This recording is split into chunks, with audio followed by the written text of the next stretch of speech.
One of the first videos I made on this channel was about the History Channel classic MonsterQuest, where I talked about the show as well as a few of the cryptids that were featured on it in its short time on the air. But one thing that continued to nag at me was the fact that I made a lot of sweeping generalizations about cryptids without doing any of the legwork myself, and that felt wrong. But how's a small-time YouTuber like me supposed to rectify that? Like, let's say I wanted to talk about the Loch Ness Monster, you know? I'm in the United States, so that would mean driving to Toronto for the cheaper plane tickets, getting on a plane to London, and maybe while I'm in the UK, I'd visit some of my family in Wales and go to my cousin's wedding before getting on another plane in Bristol to fly to Inverness. Then I'd have to rent a car and drive on the wrong side of the road in a state of constant panic to Loch Ness, and that would be just absolutely ridiculous. But that's exactly what I did.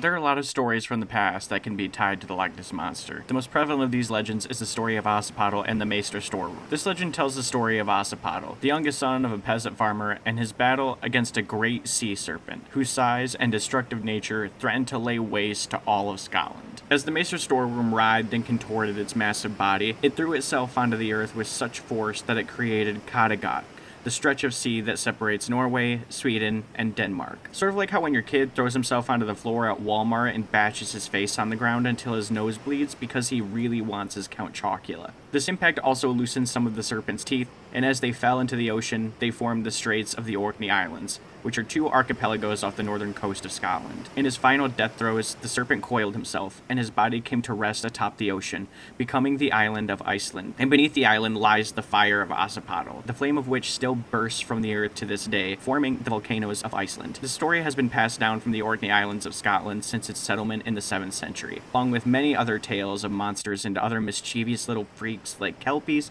selkies, and shelpies, which are little goblins that steal your shoes and throw them onto the roof while you sleep at night. The last one is one that I made up, but you didn't know that. The Loch Ness Monster, or Nessie as she is more commonly known, has reported sightings dating back to August 8th, 565, when the Irish priest and later saint, Columba, struck fear into her heart here in this very spot at the mouth of the River Ness. Nessie was poised to attack a swimming monk, rearing her ugly head back and letting out a terrible scream, when the priest roared out with the power of God himself and said, "You will go no further." To which Nessie responded by turning around and hightailing it out of there like the coward she really is. Now, this seems more like something out of Lord of the Rings than it does an actual historical account, especially when you realize that in the story before this, Columba had apparently brought back a man from the dead. But this first sighting by Columba has brought on a series of sightings that have gone on through the millennia. There have been thousands, and perhaps hundreds of thousands of sightings of Nessie over the years, and we can only assume that many more haven't been reported, both because of the improper record keeping of the past and because so many people have doubted what they saw. But I've already made my way out here, and I'll be damned if I don't use every tool at my disposal to get my own Nessie sighting.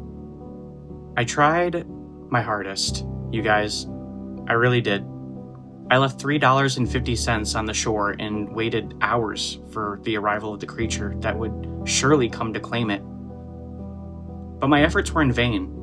And I must say with regret and shame in my heart that this plesiosaur that we call Nessie was nowhere to be found. When my investigation came to a standstill, my sibling Kirby and I decided to visit the nearby Ughart Castle, both for a better vantage point and because old castles are, and this is true, I checked, cool as shit. And while the castle and picturesque views were absolutely breathtaking, deep inside I felt an emptiness that I couldn't explain. And that's when I saw it, the tapestry of St. Columba. I could see the disappointment in his eyes as he looked down at me, and he was right to feel that way. I had failed to finish what he started and banished the creature to the depths of the loch. The shame I felt was immeasurable, and my day was ruined.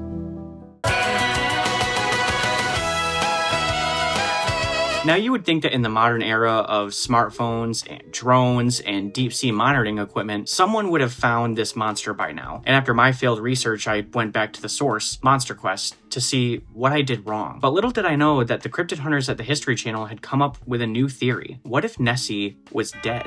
What if she had been alive for centuries, terrorizing the local population and posing for blurry photographs, and once she reached the end of her mysterious existence, punched her ticket and sunk to the bottom of the loch to quietly rest forever? MonsterQuest seeks to find an answer. Now, I'm not sure if they're actually going to say this, but this specific rendering makes the monster look like a plesiosaur, a dinosaur from the Cretaceous era. But the problem with this is that because of the skeletal structure of the plesiosaur, it was unable to crane its neck the way that the Loch Ness Monster is said to be able to do from countless eyewitness reports. Purely for the sake of having accurate dinosaurs.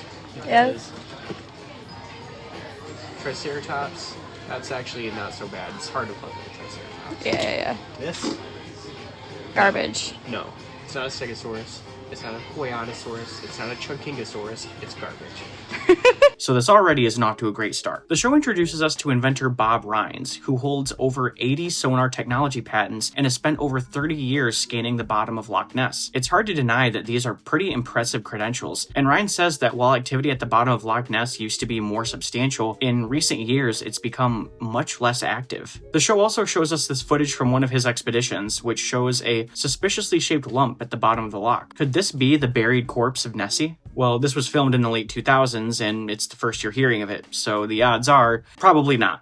But let's find out. We're also introduced to Gordon Holmes, an amateur researcher who claims the monster is not dead, and that he saw the monster in 2006. We're presented with the footage that he took, in which you can kinda sorta see that something is moving in the water, and that's not particularly exciting. But then Holmes reviews the footage when he gets home, and he sees there's another kinda sorta line of movement in the water. So maybe there's two monsters. Actually, there are two wars right now. The mystery deepens. I also want to give them a shout out for talking about what is probably the most famous photo tied to the monster, which was published in the Daily Mail in 1933. This story is actually a huge instance of pettiness, and I love it. See, what happened was the Daily Mail hired a man named Marmaduke Wetherell to bring them proof of the monster. After he provided them with footprints, which, unknown to him, turned out to be casts of hippo footprints, the Daily Mail publicly ridiculed him. Not one to let this stand, he got together with his son Ian and his son-in-law Christian Sperling in order to create this iconic photo using a toy submarine. They then passed the photo off to surgeon Robert Kenneth Wilson, who sold it to the Daily Mail, which earned the photo the nickname the surgeon's photograph. The show also talks to a few experts, including paleontologist Leslie Noe, who not only seems utterly unconvinced that the monster could be a plesiosaur, but also seems a bit irritated that the question is even being asked. All the plesiosaurs are extinct and became extinct at the same time as the dinosaurs, so it'd be a bit like saying you've seen a dinosaur walking around in the forests around Loch Ness. They also talked to Dr. Adrian Hall, a geologist and glaciologist, who explains that the loch is currently about 52 feet above sea level, and in order for a species that once dwelled in the oceans to have a substantial population in Loch Ness, it would have needed to have done so during the last glacial retreat 14,000 years ago, when there may have been a window for a population of ocean-dwelling creatures to end up there. But there is, of course, no evidence of this happening. Well, that's not entirely true. We have this shell that has been shown through radiocarbon dating to be approximately 14,000 years old, but we haven't found any other fossils of its kind in the loch, and so we don't have enough evidence to say for sure that this happened. The team follows Bob Rines on his final expedition to collect samples from this supposed corpse at the bottom of the loch, but the results are less than stellar, with most of the samples being collected being determined to be clay. The video Gordon Holmes took is also examined by a zoologist, who says it was very likely a large fish, as Loch Ness is no stranger to them, and Adrian Hall suggests that it may be an anomaly that sometimes happens when wind travels over the loch as a result of its hilly environment. Either way, this episode of MonsterQuest, like basically every episode of the show, turns up absolutely nothing, and this, combined with my own personal expedition, leads me to one conclusion. It isn't out of the realm of possibility that there are creatures on our planet that have yet to be discovered. There are plenty of things that we don't know,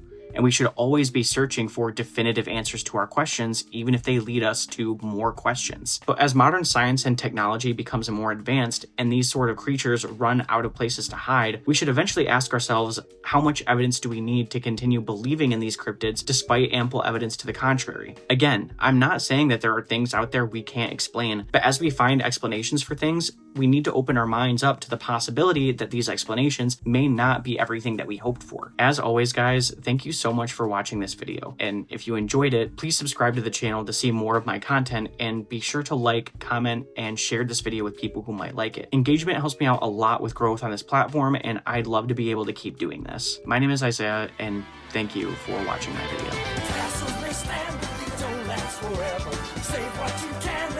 twist a bit slide. Hang on to your friends and you'll get to whatever. Soon you'll be coming out the other side.